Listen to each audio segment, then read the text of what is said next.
ये किस्सा आका की बारगाह में अर्ज़ किया ना कि एक सितारा चमकता था, 70,000 साल के बाद एक मरतबा चमकता था।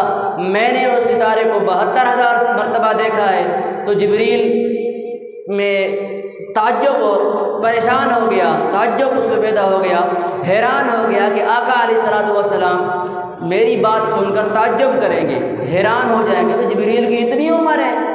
आका ने ताज्जुब किया ही नहीं, हैरान नहीं हुए। आप मुस्कुराए और फरमाया, ऐ जिब्रील, जिस सितारे को तू 70,000 साल के बाद एक मर्तबा देखता था और उस सितारे को तूने 72,000 मर्तबा देखा है।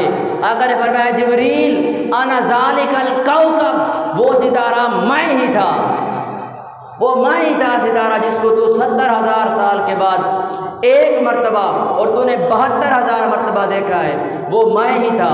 तो अल्लाह रब्बुल इज़्ज़त